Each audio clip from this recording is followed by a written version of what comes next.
4 PM news network में दोस्तों आपका स्वागत है। मैं हूं आपके साथ राशिद ज़हीर। स्मृति ईरानी पर एक टिप्पणी कर दी, पत्रकार ने, मुकदमा हो गया। अमेठी से हार हो या जीत तो बात दीगर है, लेकिन एक खुलासा कर दिया आवेश तिवारी नाम के एक पत्रकार ने। दिखाने जा रहा हूं आपको कि साहब योगी आदित्यनाथ से कुछ खटपट हो गई। अब क्या उसके पास एविडेंस है क्या नहीं है, ये परसों मैंने खबर देखी थी, लेकिन मुझे चूंकि एविडेंस नहीं था तो मैंने आपके सामने रखी नहीं। आवेश तिवारी नाम के पत्रकार ने ट्विटर पर दरअसल लिखा ये कि स्मृति ईरानी जो है बेसिकली नाराज़ हो गई हैं और योगी आदित्यनाथ से उनकी कुछ झड़प हो गई। ठीक है, वो मैं आपको दिखाता हूँ वो क्या लिखा इन्होंने। इनके खिलाफ मुकदमा कर दिया गया। अब ये मुकदमा जब हुआ तो उन्होंने कहा ठीक है साहब, इसका भी स्वागत है। खबर देखिए, आवेश तिवारी नाम के पत्रकार हैं। इन्होंने लिखा दोस्तों कि अमेठी को लेकर बड़ी खबर आ रही है कि चुनाव प्रचार समाप्त होने की शाम स्मृति जी और बाबा जी के बीच फ़ोन पर हॉट टॉक हो गई। स्मृति ने आरोप लगा दिया कि आपके इशारे पर अमेठी में संगठन के लोग उनका असहयोग कर रहे हैं। आपका झगड़ा मुझसे तो नहीं है, जिनसे है उनसे निमटिए। बात तुम तड़ाम तक आ गई। नेपाली बाबा ने, ये नेपाली ये लिख रहे हैं, हमारा नहीं है, नेपाली बाबा ने अनंत कह दिया कि हम महिलाओं से बात करना पसंद नहीं करते। ये बात लिखी है जनाब आवेश तिवारी नाम के एक पत्रकार ने। अच्छे पत्रकार हैं। अब हुआ यूं है कि खबर, जो कि इसका कोई एविडेंस नहीं था तो मैं आपको क्या बताता, लेकिन हुआ यूं कि अब स्मृति ईरानी के बारे में एक पत्रकार कहते कि वहाँ के डीएम से भी नोकझोंक हो गई थी। जब खिसियानी बिल्ली खंबा नोचे, मिसाल है, मैं इस पर नहीं सुना रहा हूँ, मैं तो एक अलग मिसाल सुना रहा हूँ। तो वहाँ पर हुआ यूं है कि उनको दिखाई दिया कि शायद 1 लाख वोटों से हारने जा रहे हैं। अब हुआ यूं है दोस्तों कि देखिए आपकी स्क्रीन पर खबर, इस पत्रकार के खिलाफ मुकदमा हो गया। सुन रहे हैं कि स्मृति ईरानी जी ने मेरी एक पोस्ट से खार खाकर, जिसमें भाजपा की अंदरूनी कलह का भी जिक्र है, मेरे खिलाफ मुकदमा दर्ज करा दिया है। अच्छा किया है। इस देश में हम पत्रकारों को भाजपा और भाजपा के नेताओं से यही उम्मीद है। हम लड़ रहे हैं और लड़ेंगे। ये नीचे जो उनकी FIR है उसकी जो विज्ञप्ति इन्होंने पोस्ट की है। उसके बाद और भी बयान इनके आए हैं, वो भी मैं बता देता हूँ। पूरी बात पहले बता दूँ कि पत्रकारों के अंतर्राष्ट्रीय संगठन CAAJ में मेरे खिलाफ स्मृति ईरानी के द्वारा कराई गई कार्रवाई को गंभीर मानते हुए तत्काल एक्शन लेने की बात कही है। आप सभी साथियों का धन्यवाद। इसमें हमारे संजय शर्मा जो 4 PM के संपादक हैं उनका भी नाम है, और अजीत अंजुम वगैरह सब है। ये कमेटी अगेंस्ट, इन्होंने कहा FIR file against independent journalist Avesh Tiwari in Amethi by the ex president.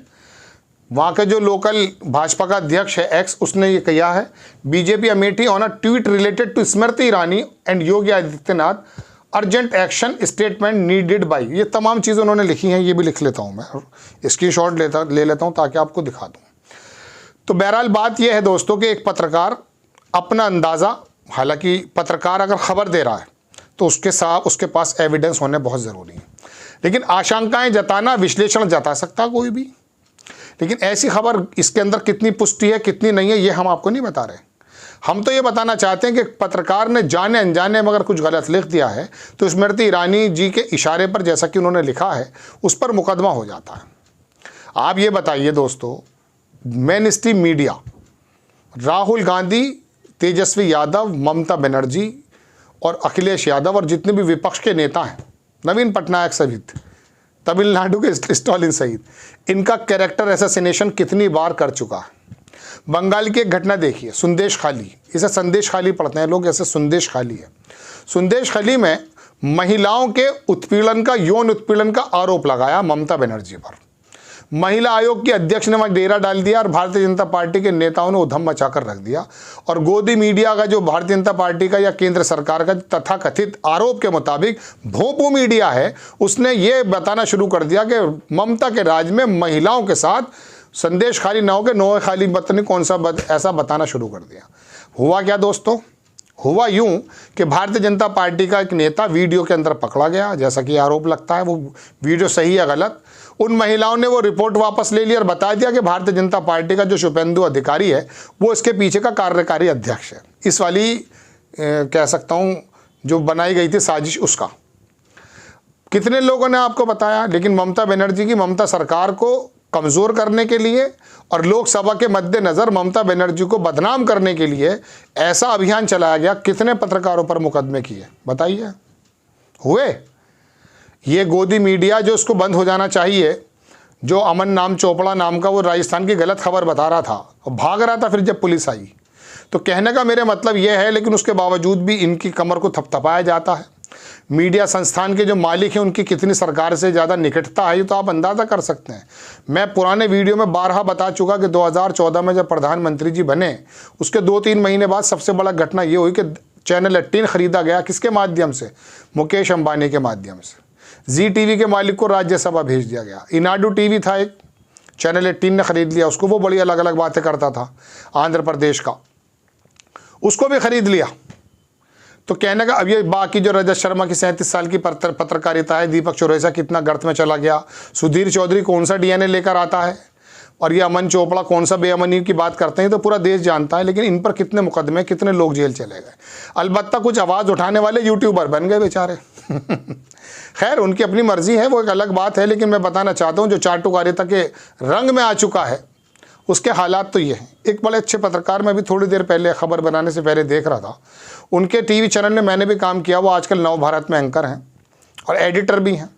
पहले न्यूज़ स्टेट को संभाला, बड़ा ऊपर लेकर गए। रंजीत नाम है उनका।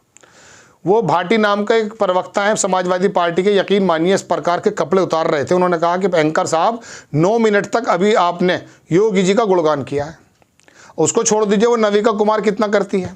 खैर इनके बारे में बात करना तो यह है कि गंदगी के अंदर जाना। लेकिन मैं तो बताना ये चाहता हूँ कि एक पत्रकार नो डाउट जिम्मेदारी की बात करनी चाहिए हर एक इंसान को।